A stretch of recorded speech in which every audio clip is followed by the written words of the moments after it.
Have you ever played a sequel with tons of promise? One that grabs your attention right from the get-go and seems to fix everything you wanted from the first game? Well, that's what happened with me and Denpa 2.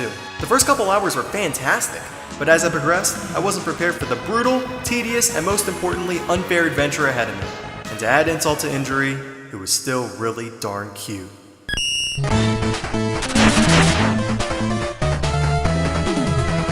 BNGR. The Denpa They Came By Wave is one of the more, well, unique RPGs that I played. You catch your party members using the 3DS's gyroscope. You need Wi-Fi signals in the area to get new characters. And those designs. Oh, I'm scared. But somehow, this game took the same old turn-based formula and made it fresh again. And I guess that's why the game really stands out for me. But the main thing that held this game back was a lack of, well, everything except dungeons. An overworld, more NPCs, and a narrative besides, hey, can you beat this evil guy for me? Okay, thanks man. The game was all meat and no potatoes, and it's no wonder that the fans wanted the series to expand. And with that, Denpa 2 Beyond the Waves was born, which added all of these features and expanded on the original formula. But of course, being the RPG nut that I am, it was only natural that I had some pretty high expectations. So now you're probably wondering, how well were these features implemented? Really well, actually. There's a simple yet quirky storyline inside, the writing's got some great personality, and the overworld, oh man, is nice. But unfortunately, the game's problems stem from one thing, a quintessential RPG feature, something that can ultimately break the game, and the player. Balance. But hang on just a second. Before I go over all this, I want to show you the game from the beginning and show you exactly what went wrong.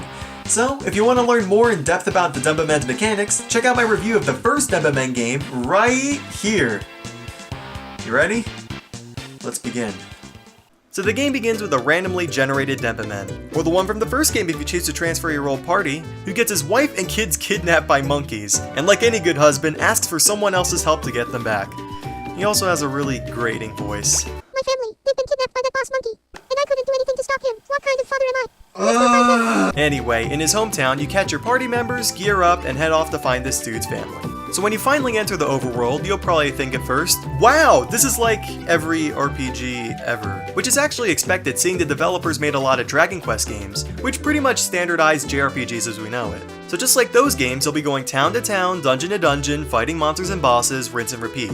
But before you think this is just any normal RPG, the Denpa show their true colors. First off, after only a few hours, you'll be able to have 8 of these guys in your party.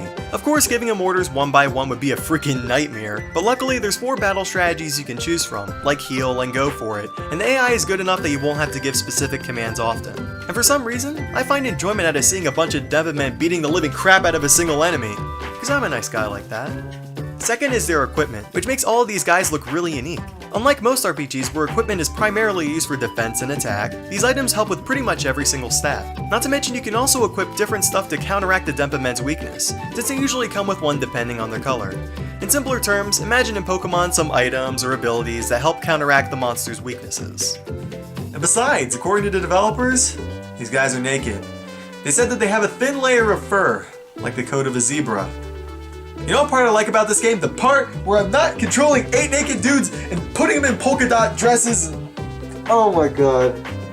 And third is the extra activities, such as planting berries and seeds Pokemon style, fighting in a coliseum against other Denpa teams, which actually has an online mode too by the way, and fishing at different spots around the world. But to get the fishing rod, you need to catch a special fish with the elusive, I quote, Pond Master Bait.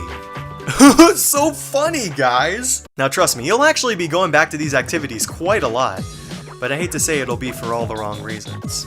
You see, you'll have fun with this game for the first few hours. You'll breeze through enemies, learn about new mechanics, put some sweet clothes on those very naked Denpa, but then, the game breaks.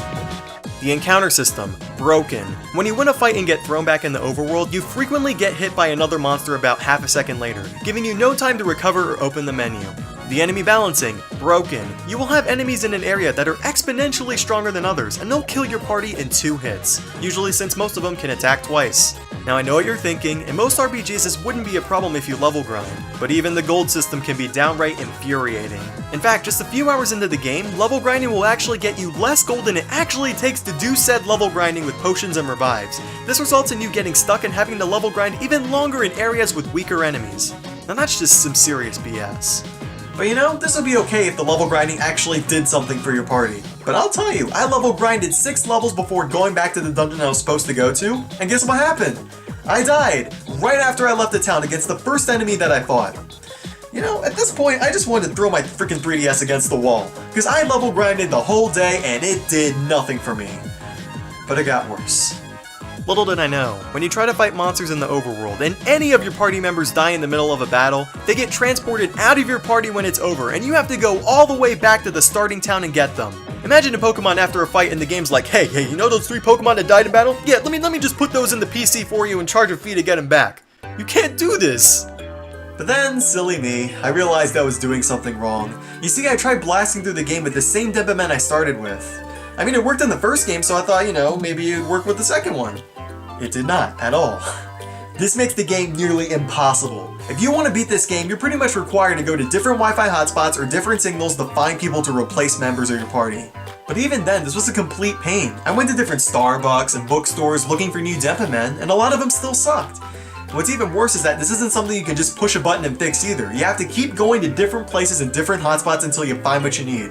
And even then, the game's really hard. So anyway, before I bust the blood vessel here, let's get straight to the review.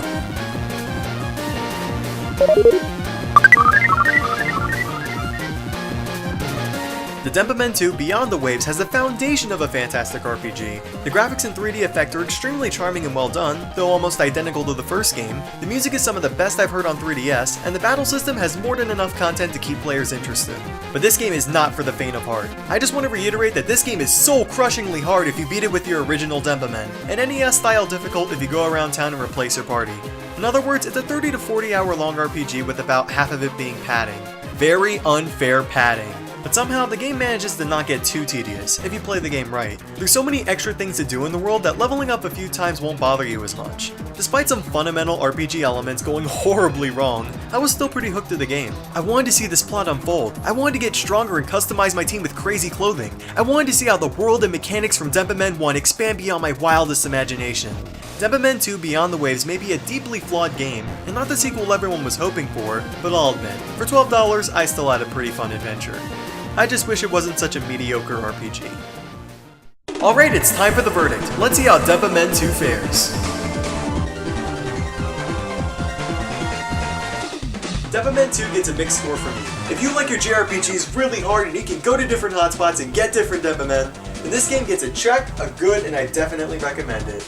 But for everybody else, this is a check minus and a mediocre. A wise person told me once that a game can have the makings of a great game, you know, with the graphics, the sound, the length, but if the gameplay isn't good, you're not going to have a good time. So that's why I only recommend this game to people who would actually enjoy it. So until next time, let me leave you with a little life lesson. Something the game didn't bother teaching me. Something you should definitely call if your monkeys kidnap your wife and kids. It's called animal control.